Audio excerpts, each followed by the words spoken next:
І ўжо зараз з намі на сувязі палітычны аглядальнік Александр Класкоўскі. Спадар Александр, вітаю вас. Добрый вечар. Гэтая навіна пра высылку беларускіх вайскоўцаў у Казахстан, дзе трываюць сапраўдныя вулічныя баі, ну гэта проста, падаецца, прэцэдэнт. Такога ў часы незалежнай Беларусі яшчэ не здаралася. Так, у мяне вось найпершая асацыяцыя з афганскай авантурай савецкага яшчэ ўраду. Тады таксама першымі ў тое пекла кінулі віцебскіх дэсантнікаў. Ну і калі казаць болей канкрэтна, то сапраўды дасюль АДКБ не ўдзельнічала у таких вось унутрыпалітычных канфліктах, умоўна кажучы. Гэтага не прадугледжвае і статут арганізацыі. Ну але бачыце, калі спатрэбілася, і тут яшчэ пытанне, каму найперш спатрэбілася, ці Такаеву, ці Путіну, то фармальнасці абышлі, таму што Такаев назваў тое, што адбываецца ў Казахстане вось дзеяннямі тэрарыстычных бандаў, якія, маўляў, былі навучаныя недзе за мяжой, невядома дзе, але тым не меней. Ну, гэта такая кружэлка вядомая. І такім чынам нібыта ўжо вось усё адпавядае статуту. Хоць насамрэч па сутнасці,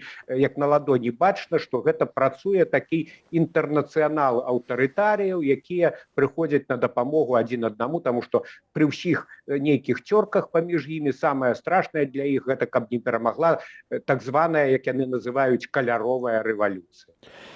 Слухайце, ну сапраўды і наконт гэтага знешняга ўварвання Лукашенко таксама вельмі шмат гаварыў пра знешняе гэтае ўмяшальніцтва ў беларускія справы, калі былі пратэсты. І нават сёння пра Казахстан гаворачы ўвогуле, ну анекдатычных проста фразаў ужыў, сказаў, што там, бачыце, Піўсудчына сваё грае. Спадар Александр, але ўсё ж такі у нас ёсць нейтралітэт, які прапісаны ў Канстытуцыю.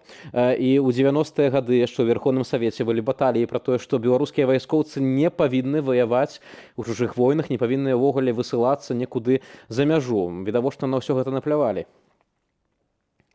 Ну, па-першае, хочу адзначыць, што ўжо на так званае ўсенароднае меркаванне вынесены ж праект новай гэтай лукашэнкавай канстытуцыі, і там ужо выкраслены гэтыя радкі пра імкненне да нейтралітэту, як, дарэчы, і да без'ядзернага статусу, што адкрывае фактычна шлях для размяшчэння расійскай ядзернай зброі у Беларусі. Так што, калі на рэферэндуме прымуць гэту канстытуцыю, то ўжо ніякім нейтралітэтам нават фармальна пахнуць не будзе. Ну, праўда, ці будзе той рэферэндум, гэта асобнае пытанне, таму што падзеі ў Казахстане, я думаю, у гэтым плане заставілі Лукашэнку вельмі ўзмоцнена чухаць патыліцу, таму што фактычна ў Казахстане мы бачым, да чаго прыводзіць двоеўладдзе пры транзіце ўлады у аўтарытарных рэжымах, а праект Канстытуцыі менавіта падобнае прадугледжвае. Але калі вяртацца да вашага пытання, то,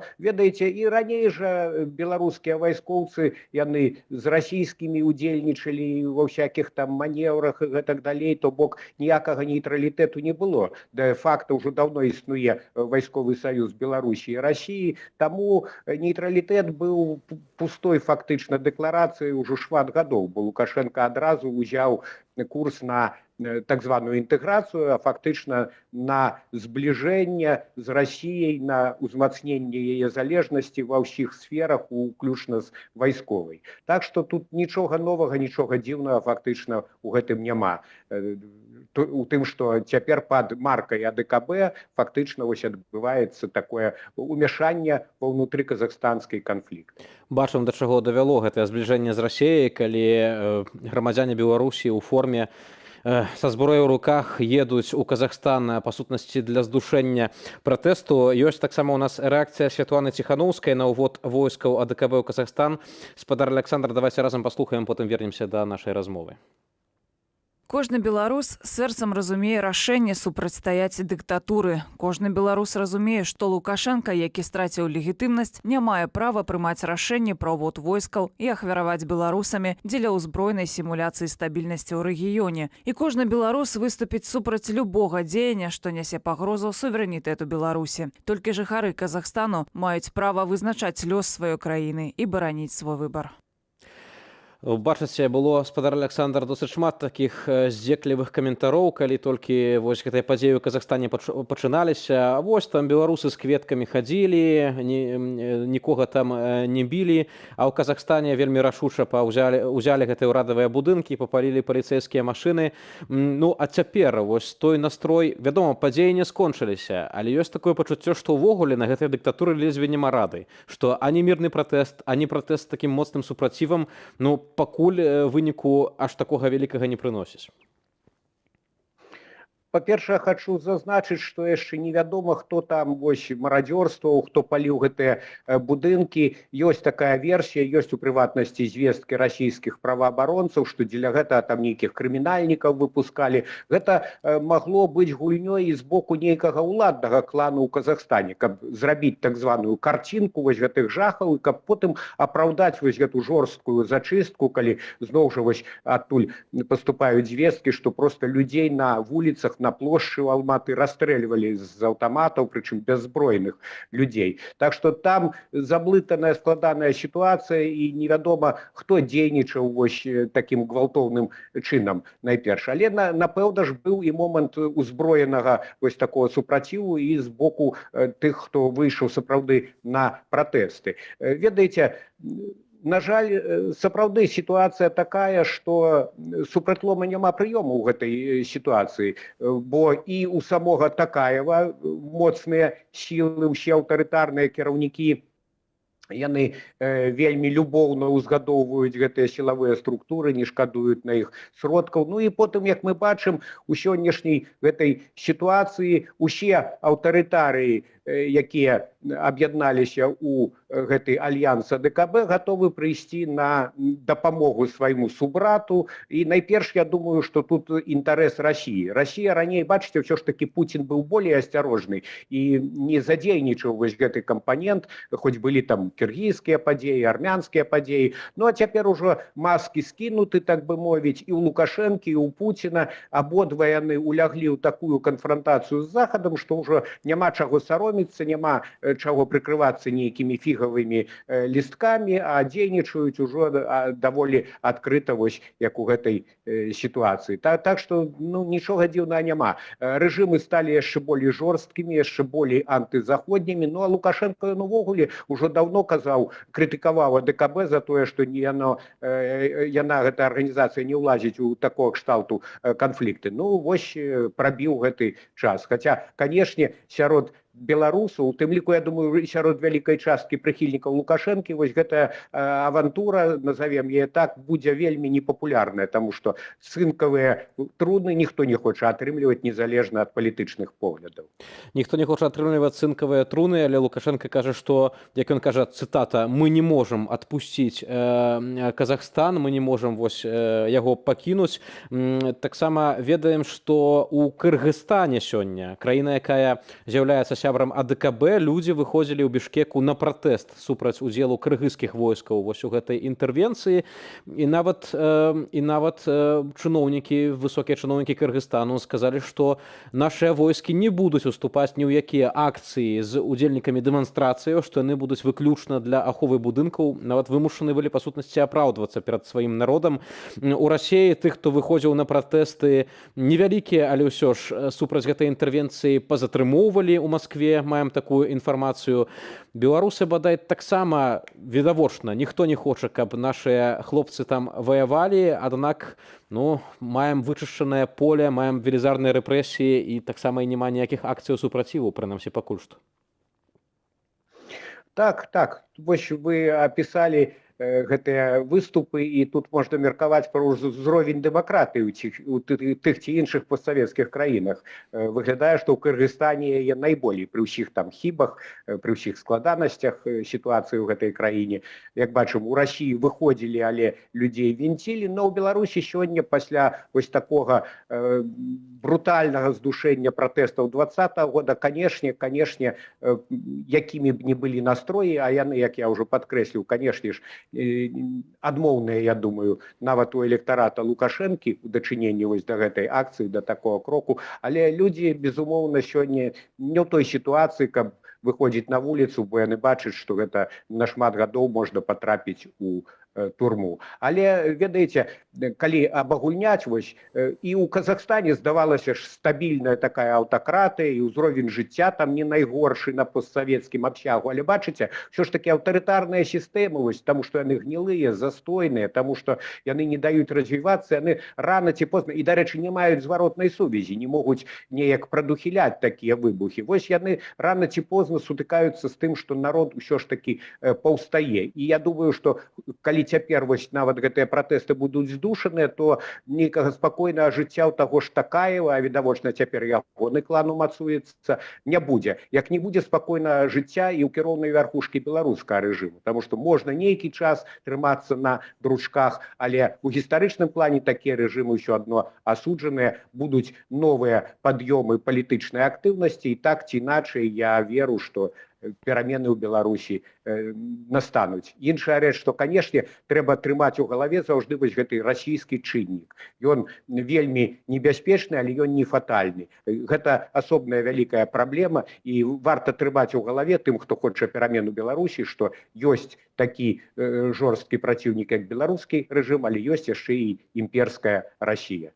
Спадар Александр, згадалі вы, што вось па гэтай рэакцыі на інтэрвенцыю можна нават замераць узровень дэмакратычнасці ў краінах-чальцах АДКБ. Ведаем, што ёсць яшчэ адна краіна, якую лічым дэмакратыяй, гэта Арменія. І вось акурат рашэнне пра накіраванне войскаў у Казахстан агучыў старшыня Рады калектыўнай бяспекі АДКБ прэм'ер-міністр Арменіі Нікол Пашынян. Чалавек, які сам прыйшоў вось да ўлады на хвалі пратэстаў. Недзяржаўныя арганізацыі, некаторыя палітычныя партыі Арменіі выступілі супраць такога рашэння. І вось як справу пракаментаваў для Белсату армянскі палітолог Рубен Мехрабьян. Давайте разом послухаем, а потом вернемся до размовы. Это было российское решение. Россия решила использовать ОДКБ в качестве, скажем так, легитимной крыши для своего вмешательства во внутренние дела Казахстана. На данный момент ОДКБ обретает те же ублюдочные, абсолютно ублюдочные черты, которые имел так называемый Варшавский пакт в свое время, когда отправлял танки, значит, давить людей в Будапеште, давить людей в Праге, и чуть было не отправил давить людей в Польше в 1980 году. И даже в этом случае находился, например, Чаушеску, который отказывался это делать. Я думаю, что Армения должна была отказаться от этого и не дать, чтобы наша страна оказалась на неправильной стороне истории. У таких моцных, вельмі эмацыйных нават словах каментуе гэтую справу эксперт.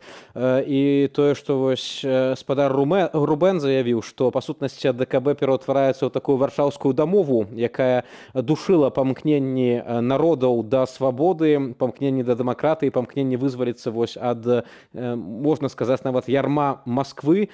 І сапраўды АДКБ ж не ўдзельнічала, калі вось Арменія мела канфлікт з Азербайджанам, і ніяка Арменіі гэта не дапамагла арганізацыя. А вось цяпер тут, бачыце, пратэсты выбухнулі, і літаральна вельмі хутка пару званкоў, і ўжо расійскія дэсантнікі, нават беларускія, ляцяць у Казахстан.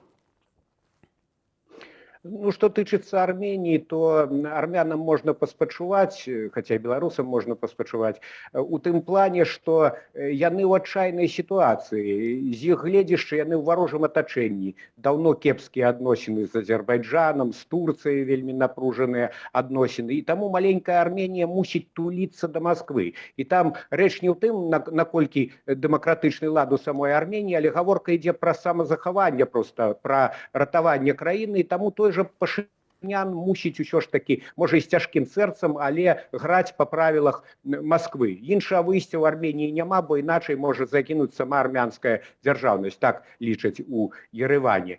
І глядзіце, калі казаць пра той жа карабахскі канфлікт, пра апошнюю вайну паміж Арменіяй і Азербайджанам, у выніку так Москва вычакала паузу, але цяпер згадайма, чые міратворцы там у Карабаху? Расійскія, то бок у выніку яна зняла вяршкі з гэтага канфлікту, з гэтага гэтага крызісу. І так мы бачым ва ўсіх выпадках. І у выніку беларускага вось гэтага крызісу пратэстаў 2020 года Москва узмацніла свой уплыў на Беларусь ва ўсіх сферах. Цяпер у казахскім выпадку Москва, канешне ж, скарыстае сітуацыю дзеля таго, каб мацней прывязаць да сябе Астану, і такая пойдзе, магчыма, шляхам Лукашэнкі, груба кажучы, таму што ў яго іншага выйсця няма. Так што мы яшчэ раз пераконваемся ў тым, што сапраўды Савецкі Саюз рухнуў, але быў гэты варшаўскі дагавор, варшаўская дамова. Цяпер АДКБ фактычна яго Москва ператварыла ў другую такую варшаўскую дамову, і тады і цяпер гэта ўсё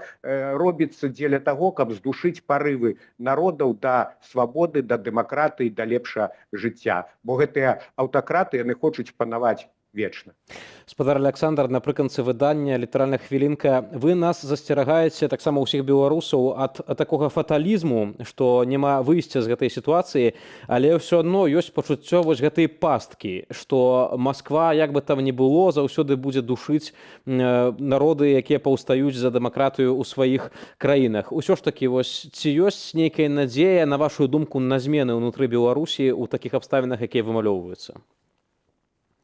Так, змены непазбежныя. Што тычыцца Москвы, гэта сур'ёзны фактар, але не фатальны, таму што і у самой Расіі ёсць унутраныя супярэчнасці, і там магчымы розныя падзеі, якія аслабяць, і Москве будзе не да таго, каб лезці ў справы іншых краін. Гэта можа быць шансам для Беларусі. Многае залежыць ад дыпламатыі. Тут, канешне, трэба і праціўнікам Лукашэнкі думаць, як і дыпламатычна выбудоўваць дачыненні з той жа Масквой. Тут шмат патрэбна і гнуткасці, і мудрасці тым, хто хоча перамен у Беларусі, і ў кожным разе, калі людзі хочуць гэтых перамен, яны будуць за гэта змагацца. А змаганне гэта заўжды рызыка, гэта заўжды ахвяры. Але гэта не значыць, што трэба сядзець пад плінтусам.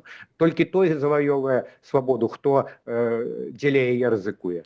Спадар Александр, дзякую вам вялікі за гэтую размову, дзякую таксама за гэтыя словы. Александр Класкоўскі, палітычны глядальнік, быў маім гаспадарства госцем.